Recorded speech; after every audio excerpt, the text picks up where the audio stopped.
날마다 살아나는 큐티 김양재 목사입니다. 오늘 큐티 말씀은 레위기 8장 1절에서 21절까지입니다. 하나님 아버지, 여호와께서 명령하신 대로 순종하는 저희가 되기 원합니다. 말씀해 주시옵소서. 듣겠습니다. 하나님의 명령은 첫째, 모으고 씻기고 입히라입니다. 오늘 본문은 제사장 위임식에 관한 규례를 다루고 있어요. 그런데 이 내용은 이미 출애굽기 29장에서 모세가 성막에 관한 규례를 받을 때 언급되었지요. 하나님이 모세에게 할 일을 명령하시면 모세는 그대로 순종했습니다.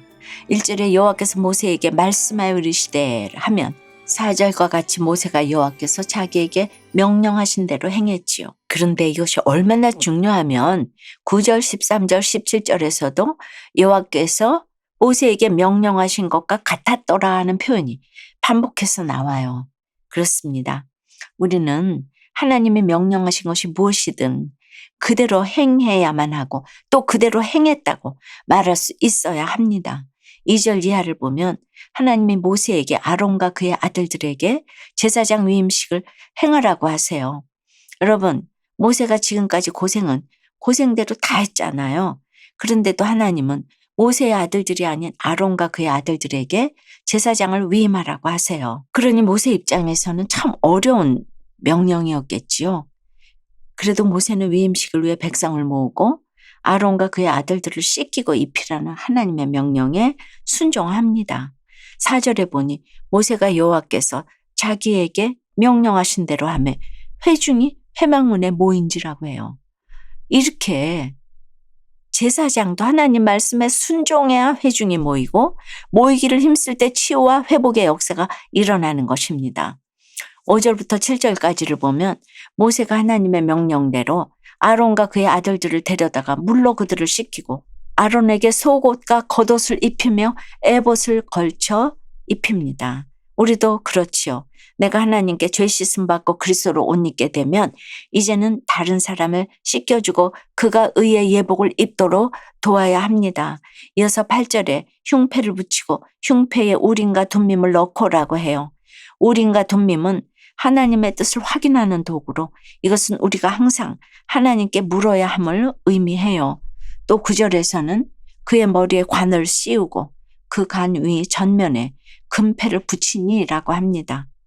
우리에게 그리스도의 의의 예복을 입혀주신 하나님은 이처럼 우리 머리에 거룩한 관을 씌우셔서 제사장의 직분을 감당하게 하십니다. 적용 질문이에요. 하나님이 나에게 위임해 주신 거룩한 직분은 무엇입니까? 내가 하나님의 명령대로 모으고 씻기고 입혀야 할 지체는 누구인가요? 하나님의 명령은 둘째, 거룩하게 하라입니다. 10절과 11절에 모세가 관유를 가져다가 성막과 그 안에 있는 모든 것에 발라 거룩하게 하고 또 제단에 7번 뿌리고라고 해요. 모든 것에 관유를 바르고 제단에 7번이나 뿌리는 것은 성화의 과정에 얼마나 많은 인내가 필요한지 보여주는 것이지요. 또 12절과 13절에 보니 모세가 또 관유를 아론의 머리에 붓고 그에게 발라 거룩하게 하고 아론의 아들들을 데려다가 그들에게 속옷을 입히고 띠를 띄우며 관을 씌웠다고 해요. 이것은 모세가 자기 마음대로 한 것이 아니죠.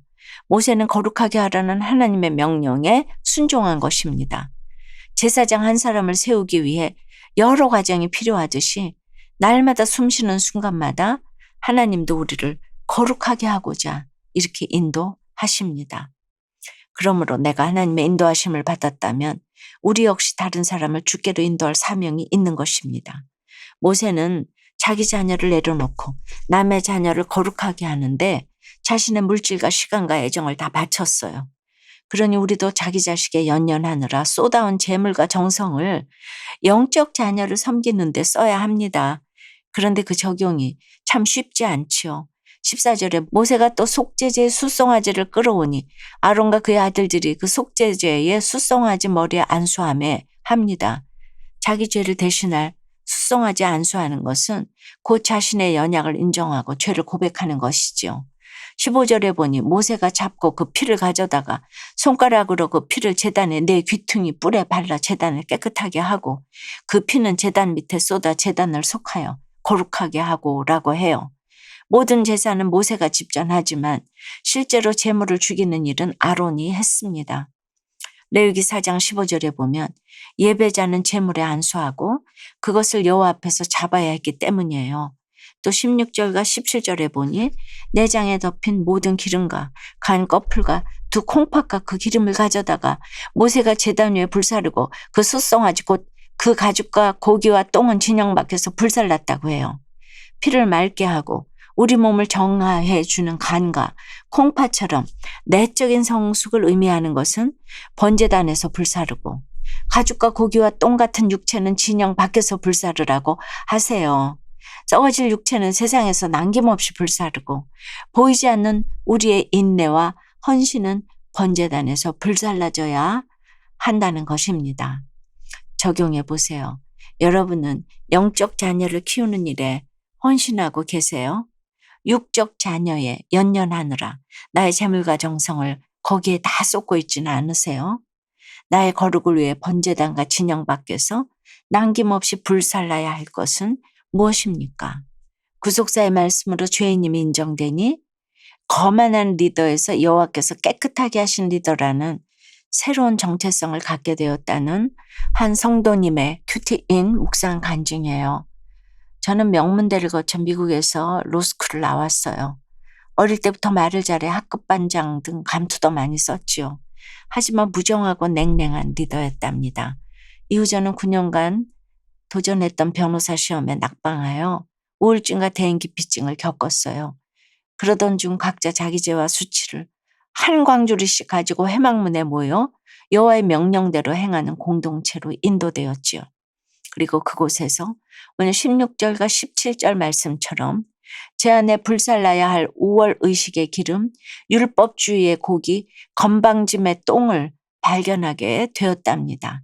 잘되고 이기는 것만이 복인 줄 알던 기복의 가치관이 구속사의 말씀으로 각을 뜨고 씻겨지니 비로소 제가 100% 죄인임이 인정되어 회개가 터져 나왔지요. 그러자 시험 낙방과 억대의 학자금 대출이라는 고난이 나를 살리시려는 하나님의 구원 계획임을 고백하게 되었답니다.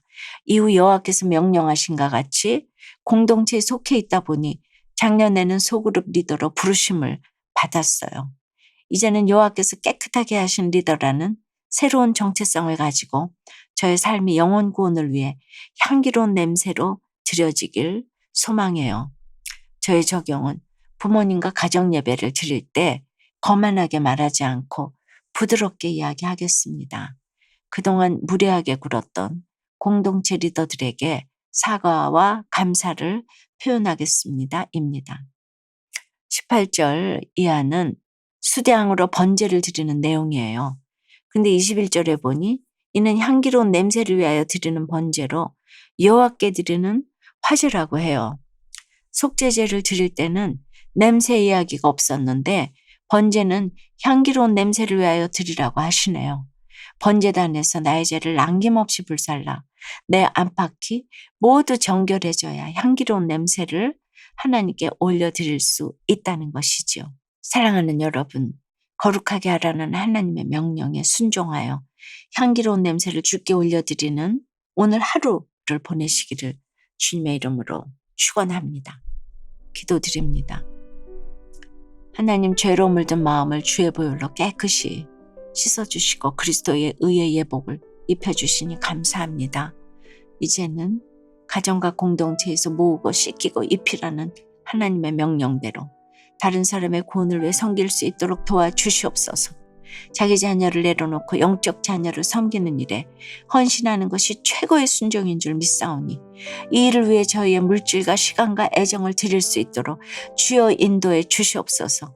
이 시간 우리의 헌신과 육체를 번제단과 진영 밖에서 남김없이 불사르오니 향기로운 냄새로 기쁘게 받아 주시옵소서. 예수 그리스도 이름으로 기도드리옵나이다. 아멘. 지금까지 우리들 교회 김양재 목사님이었습니다.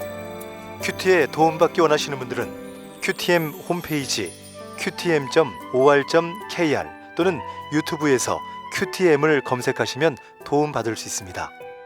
자세한 문의사항은 지역번호 031-705-5360번으로 문의하시기 바랍니다.